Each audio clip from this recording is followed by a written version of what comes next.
Hello students, welcome back to my channel. So students, इस video में हम देखेंगे correlation of science with other school subjects. तो इससे पिछली वाली वीडियो में हमने देखा कि किस तरह से हम करिकुलम डिज़ाइन करते हैं in the context of science. उसके लिए कौन कौन से प्रिंसिपल हमें ध्यान में रखने चाहिए वो हमने प्रीवियस वीडियो में देखा था। और आज हम बात करेंगे correlation of science with other school subjects. Means जो आपका साइंस सब्जेक्ट होता है उसका किस तरह से दूसरे स्कूल सब्जेक्ट के साथ रिलेशन है, और ये जो रिलेशन है वो किस तरह से आगे बढ़ता है।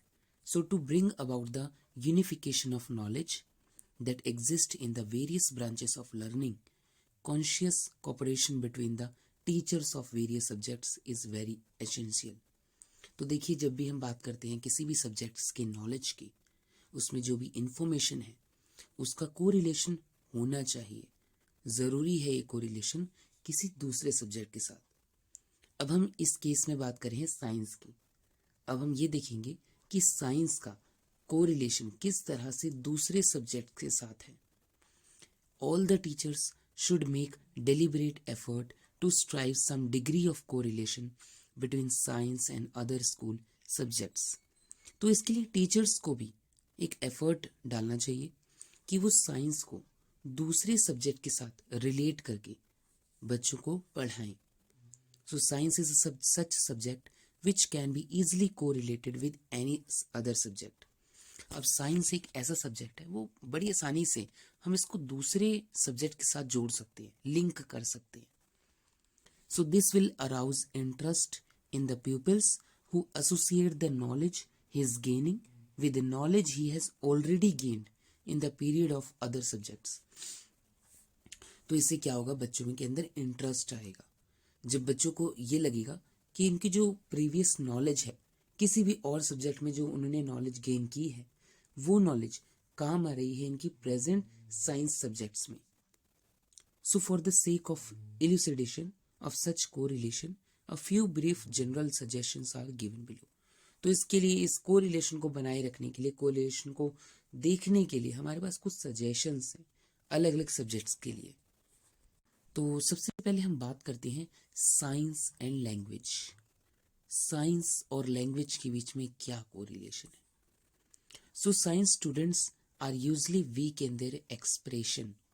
अब देखिए, कुछ साइंस स्टूडेंट्स ऐसे होते हैं वो साइंस को एक्सप्रेस नहीं कर पाते हैं। हालांकि उन्हें कॉन्सेप्ट समझ आ जाता है, लेकिन प्रॉब्लम कहाँ आती है, लैंग्वेज में, जब वो उस चीज को रिटर्न में एक्सप्रेस करते हैं। So it is very essential that the science students should be able to express their thoughts in clear, concise, correct and attractive language. तो ये काफ़ी ज़रूरी हो जाता है साइंस स्टूडेंट्स के लिए कि वो जो भी चीज़ बताना चाहते हैं, जो भी उनके थॉट्स हैं, वो क्लियर हो, कंसाइज हो, करेक्ट हो, सही हो, और एक लैंग्वेज जो यूज़ कर रहे हैं वो अट्रैक्टिव होनी चाहिए। मीन्स जो भी कोई रीडर है वो उसको पढ़े, वो उसको काफ़ी अच्छा लगे और ईजिली अंडरस्टैंडेबल हो।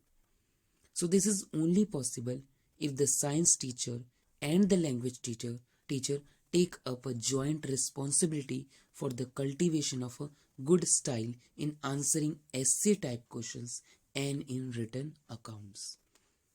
तो अब देखिए, ये चीज पॉसिबल कब होगी, जब साइंस टीचर और लैंग्वेज टीचर मिलकर काम करें।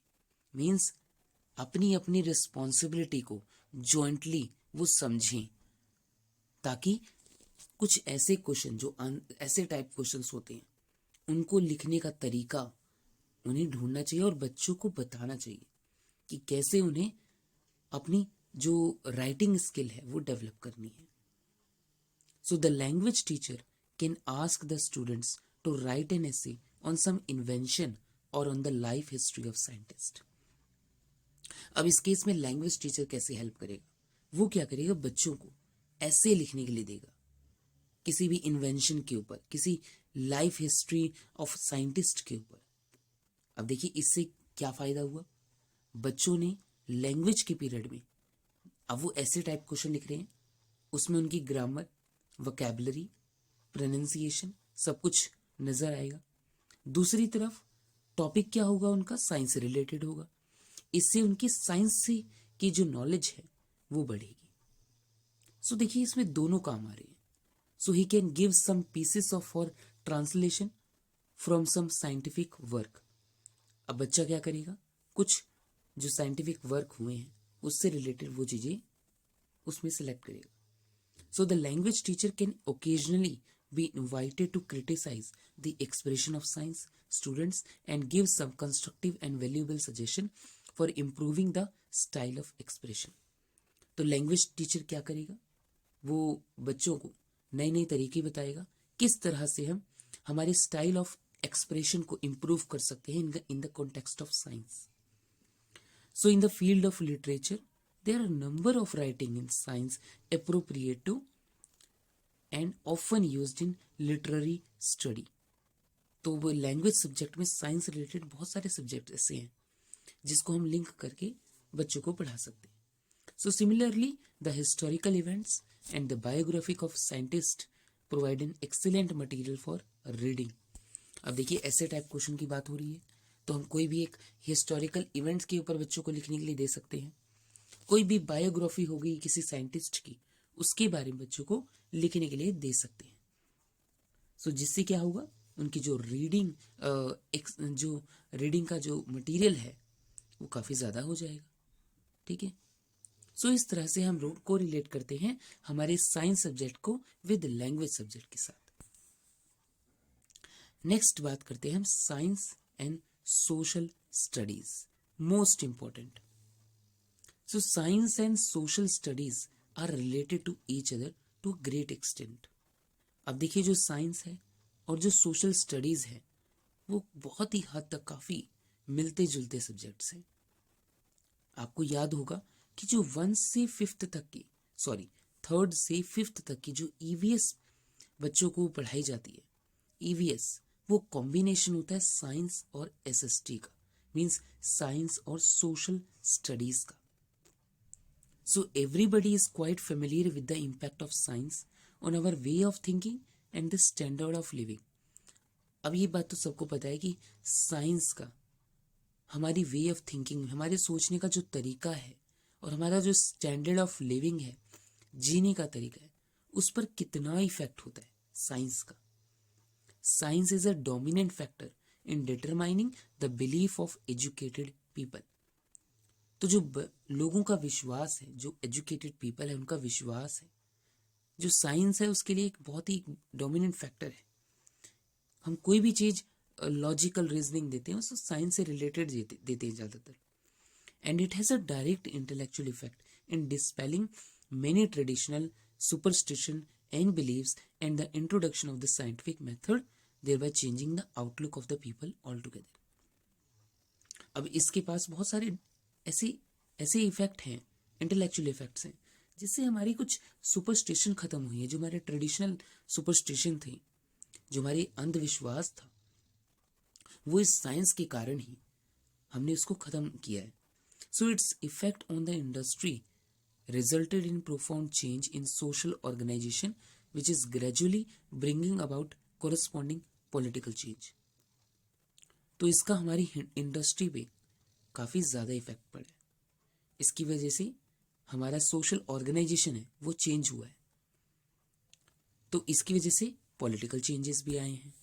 सो as a result of its control over environment, a new philosophy is coming up involving a changed conception of man's place in the universe. तो एज अ रिजल्ट क्या हुआ, इससे क्या हमने रिजल्ट निकाला कि इससे हमारा इन्वायरमेंट के ऊपर जो कंट्रोल है वो काफी ज्यादा हो गया है। कई नई नई फिलॉसफीज आ रही हैं, हमारे कंसेप्शन चेंज हो रहे हैं इस यूनिवर्स को लेकर। किसके साथ? साइंस के साथ। So a new scientific outlook was developed in the 17th century as a result of the works of great scientists. तो इसकी वजह से हमारा जो साइंटिफिक आउटलुक है वो नया हुआ है, वो डेवलप हुआ है हमारी सेंचुरी टू सेंचुरी के साथ, क्योंकि कुछ ग्रेट साइंटिस्ट, ऐसे साइंटिस्ट हैं जिन्होंने बहुत ही अच्छा काम किया है। So the ingredients which brought about the scientific outlook. अब वो कौन कौन सी चीजें हैं जिससे हमारा साइंटिफिक आउटलुक डेवलप होता है। सो फर्स्ट है statement of facts should be based on observation not on unsupported authority. कोई भी हम स्टेटमेंट ऑफ फैक्ट्स की बात करते हैं तो वो हमेशा बेस होनी चाहिए ऑब्जर्वेशन, जो हमने देखा है, जो हमारी आंखों के सामने था, उसके ऊपर बेस होना चाहिए, ना कि किसी ऐसी अथॉरिटी के पास जो अनसपोर्टेड हो, जिसका किसी भी चीज के साथ लेना देना ना हो, तो उस चीज से हमें दूर रहना चाहिए। Second, the inanimate world is a self acting, self perpetuating and system in which all changes conform to natural laws. तो हमारे आसपास की जितनी भी सारी चीजें हैं, ठीक है, सो वो खुद से जो चलने वाली है, उनके अंदर जो चेंजेस आ रहे हैं वो हमारी नेचुरल लॉज के अकॉर्डिंग है, ठीक है। So the earth is not the centre of the universe and probably man is not it's purpose. More over purpose is a concept which is scientifically useless. तो ये जो अर्थ है, मानते थे कि जो अर्थ है वो हमारी यूनिवर्स का सेंटर है, तो ऐसा कुछ नहीं है। So modern science believes that cause are of two types, efficient and final. अब हमारी जो मॉडर्न साइंस है वो बिलीव करती है कि कोई भी जो कॉज होते उसके दो टाइप होते हैं, या तो वो एफिशिएंट हो या तो वो फाइनल हो। The efficient is simply the cause. Efficient क्या है? सिंपली जो कॉज है। And the final is the purpose. Final क्या है? पर्पस है। Say we find a restaurant at the top of the hill. चलिए एग्जांपल लेते हैं कि हमें एक हिल के टॉप पर एक रेस्टोरेंट ढूंढना है। So the carrying up of the material and arranging them will be our efficient cause, and to satisfy the hunger and thirst is the final cause. तो जब हम हिल पे रेस्टोरेंट खोलने की बात कर रहे हैं तो सबसे पहले हमारा जो एफिशिएंट कॉज है वो क्या रहेगा? मटेरियल अरेंज करना ऊपर जाके, वो काफी मुश्किल हो जाएगा, और उस चीज को हम कहेंगे एफिशिएंट कॉज। एंड सेकेंड क्या है? फाइनल कॉज क्या है? To satisfy the hunger and thirst, लोगों की भूख और प्यास को मिटाना। So in the scientific world it is the past that determines the future, not the future the past. अब साइंटिफिक वर्ल्ड में, इस हमारी वैज्ञानिक दुनिया में ऐसा कहा जाता है कि जो पास्ट है वो डिटरमाइन करता है फ्यूचर को, कि हमारा पास्ट क्या था उसके ऊपर डिपेंड होता है हमारा फ्यूचर क्या होगा। ऐसा नहीं कि जो हमारा फ्यूचर है वो उसके ऊपर हमारा पास्ट डिपेंड कर रहा है, नहीं। So the final causes therefore do not occur in the scientific account of the world. तो जो हमारा जो फाइनल कॉज है वो हमारे साइंटिफिक अकाउंट में नहीं आता है इस दुनिया में, प्रेजेंट टाइम में। So in Bible it is told that moon was made to give light by night. Bible में ऐसा कहा गया है कि जो चांद है वो रात को रोशनी देने के लिए बना हुआ है। But man of science, however religious, do not regard it as scientific explanation of the origin of the moon। लेकिन साइंटिफिक लैंग्वेज में हम ऐसा नहीं कह सकते हैं कि जो चांद है उसका यही एक कारण है उधर होने का, कि हमें वो रोशनी दे सके। ऐसा बिल्कुल नहीं है। So in the pre scientific world power was all gods. Man could not do much even under favorable condition, and any misfortune was inacquired as a displeasure of God। तो हमारी जो प्री साइंटिफिक वर्ल्ड था, जब हम science पे believe नहीं करते थे, उस वक्त सारी जो पावर थी हमारे गॉड के पास थी। सो जो भी इंसान जो थे, वो भी कोई भी जो काम करते थे वो हमारी एक फेवरेबल कंडीशन में काम करते थे। मींस वो डिपेंड रहते थे गॉड पर। Prayer and humility were only means to keep God in favour of mankind and thereby getting rid of all calamities. तो उस वक्त ऐसा माना जाता था कि भगवान पे विश्वास रखना, उनकी प्रार्थना करना, उनकी पूजा करना, यही सब चीजें थी हमारी कैलेमिटीज। कैलेमिटीज मीन्स आपदाओं को दूर करने के लिए। But in the scientific world all is different. लेकिन जब हम बात करते हैं साइंस की, साइंटिफिक वर्ल्ड की, तो ये सब कुछ अलग है. It is not by prayer and humility that you cause things to go as you wish, but by acquiring knowledge of natural laws. तो ये जो सारी चीजें हो रही हैं, कॉज है, इफेक्ट है, ठीक है, सुख दुख है, ये इन सब का एक कारण है जिसको हम अपनी प्रेयर से, ह्यूमिलिटी से दूर नहीं कर सकते हैं, अपनी इच्छा से बुला नहीं सकते हैं.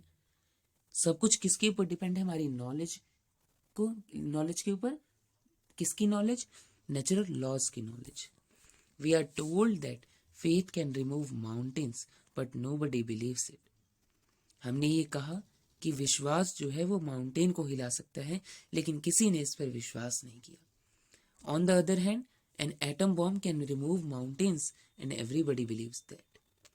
और जब किसी ने ये कहा कि एटम बॉम्ब इस माउंटेन को हटा सकता है, तो सबने बिलीव कर लिया. So 18th century liberals have conception of man as absolute. There are rights of man. All men are equal. If one showed some abilities than other, it was entirely due to better education. तो 18th century की बात कर रहे हैं. ये conception ऐसा है कि मैन जो था एब्सोल्यूट था. राइट्स ऑफ मैन की बात करते हैं कि मैन सारे इक्वल हैं जब तक वो कोई अपनी एक नई स्किल को डेवलप ना करे कि अपनी बेटर एजुकेशन के साथ. But the theory of Darwin advocates that all man are not congenitally equal. लेकिन डार्विन की थ्योरी के अकॉर्डिंग सभी मैन इक्वल नहीं हैं. And the evolution proceeds by selecting favourable variation. और एवोल्यूशन किस तरह से होता है? कुछ वेरिएशंस को ध्यान में रखते हुए. मीन्स इन्वायरमेंट कैसा होगा. Heredity also plays an important role in producing good adults. And the education is not the only factor that should be considered. Heredity भी एक बड़ा रोल है एक अडल्ट को प्रोड्यूस करने में, उसके डेवलपमेंट में हेरिडिटी का एक इम्पॉर्टेंट रोल है. लेकिन जो एजुकेशन है वही एक ऐसा फैक्टर नहीं है जो हम कंसिडर करेंगे. हेरिडिटी है, इन्वायरमेंट है, एजुकेशन है, और भी बहुत सारी चीजें हैं. If all men are to be considered equal, it must be not because they are really equal biologically, but for some more specific political reason. तो अगर हम ये कहना चाहते हैं, कंसिडर करते हैं कि सभी मैन इक्वल हैं, तो हम बिल्कुल ही उनको बायोलॉजिकल रूप से नहीं देखेंगे, पर कुछ अलग पॉलिटिकल रीजन भी होना चाहिए. And such scientific explanation reflected upon the political liberalism also.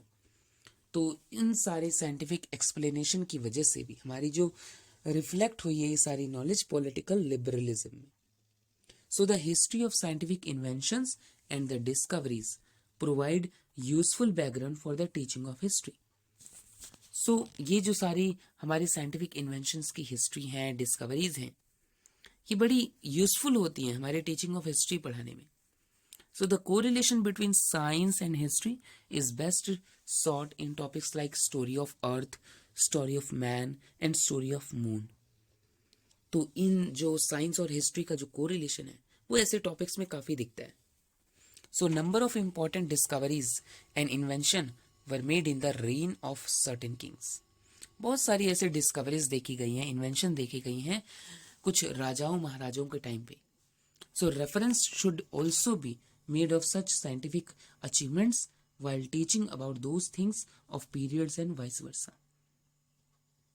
तो उन सारी बातों का एक रेफरेंस बेस भी होना चाहिए कि जो भी चीज हम बता रहे हैं उस पीरियड के हिसाब से उनका एक रेफरेंस होना चाहिए. मीन्स उसका सोर्स क्या है.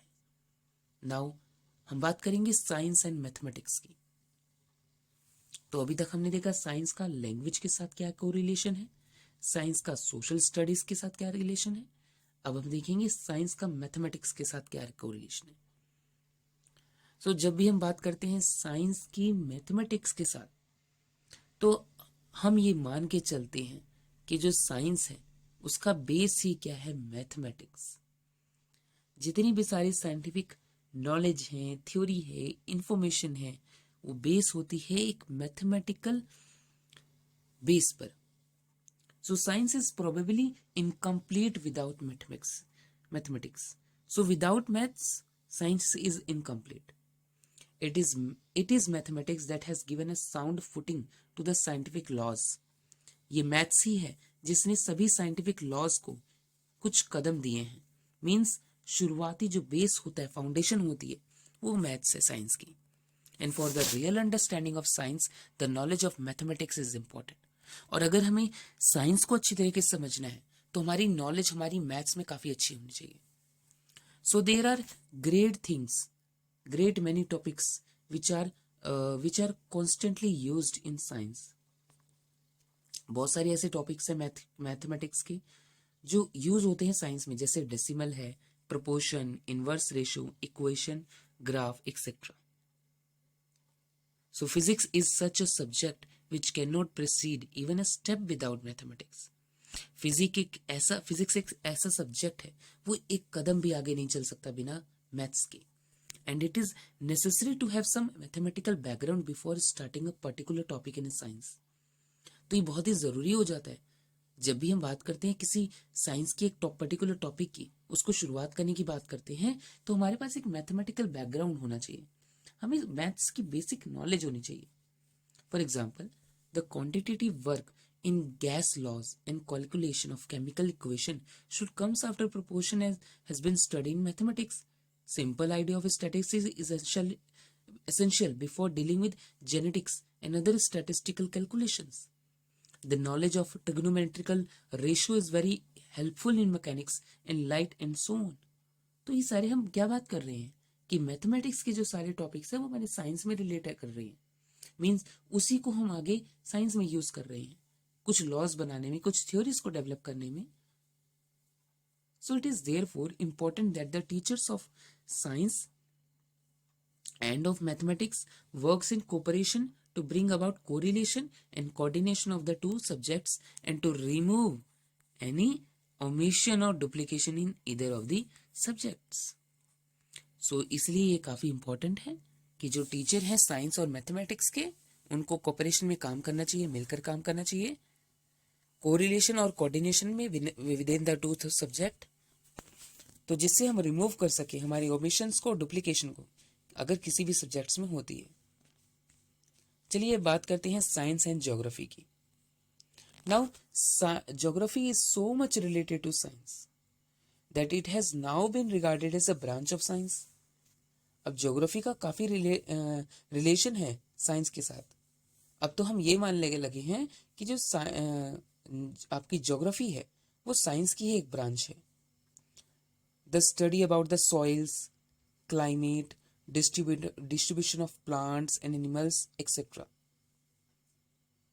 सो bring the two subjects very close to each other. तो ये कुछ ऐसे सब्जेक्ट्स हैं जिससे हम ये देखते हैं कि साइंस और ज्योग्राफी बिल्कुल सेम है, एग्जैक्ट वैल्यू वही हम बात करते हैं साइंस में, वही हम बात करते हैं ज्योग्राफी में. So the topics like pressure, temperature, humidity, description and properties of metallic ores and common minerals, the effect of climate and other factors on the plants and animals are common to both science and geography. So it is essential that the science teacher and the geography teacher should put in cooperative efforts to bring about a close integration of both subjects. तो ये काफी जरूरी हो जाता है कि science teacher और geography teacher को मिलकर काम करना चाहिए. जो भी टॉपिक्स हैं आपस में कोरिलेट करके कोऑपरेशन के साथ बच्चों को बताया जाना चाहिए. चलिए बात करते हैं साइंस एंड क्राफ्ट की. अब ये थोड़ा सा सोचने में लगेगा कि साइंस का क्राफ्ट के साथ क्या लेना देना है. So the correlation between science and craft is possible to great extent. So agriculture as craft is nothing but applied science and its relation with science need not be emphasized. तो agriculture craft है, अब ये क्या है, एक applied science है. So other crafts like would work, metal work, cardboard modeling and clay work can be used successfully made use of in the improvisation and construction of science apparatus. So the students can prepare models of scientific interest. On the other hand, the knowledge of the science is also important so far as the chemistry and microscopic structure of the material used in different crafts are concerned. तो कोई भी हम science में अलग अलग बात करते हैं, मॉडल्स की, मेटल वर्क की, वुड वर्क की, क्ले वर्क, तो ये सारा कुछ कहाँ आता है? ये हमारा आता है क्राफ्ट्स में। So craft correctly organised and properly correlated with science can help in producing just those qualities of thoughts, application and skills which are required of the future workers in the field of science, technology and agriculture. तो ये कुछ ऐसी चीजें हैं जिनका science का relation है craft के साथ, जिसको हम यूज करते हैं हमारे डेली लाइफ में। मेनली एग्जांपल है हमारा एग्रीकल्चर में। सो इस तरह से साइंस और क्राफ्ट का कोरिलेशन होता है।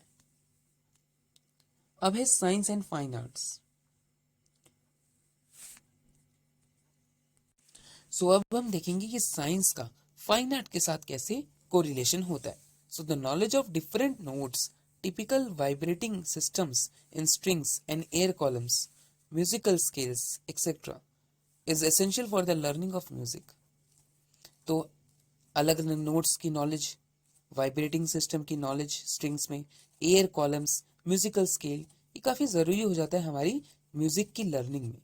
And on the other hand gramophones, tape recorders, films, etc., which may involve music, can make science lesson interesting and real by appealing to the emotions. तो ये कुछ ऐसे इंस्ट्रूमेंट्स हैं जिनका हम यूज करके साइंस लेसन को इंटरेस्टिंग बना सकते हैं। सो drawing is of immense importance is this in the study of all the branches of science, specially biology. So biology में ड्राइंग का काफ़ी बड़ा रोल है, और भी फिजिक्स और दूसरे ब्रांचेस में भी। So the preparation of the charts and pictures requires some skills in painting.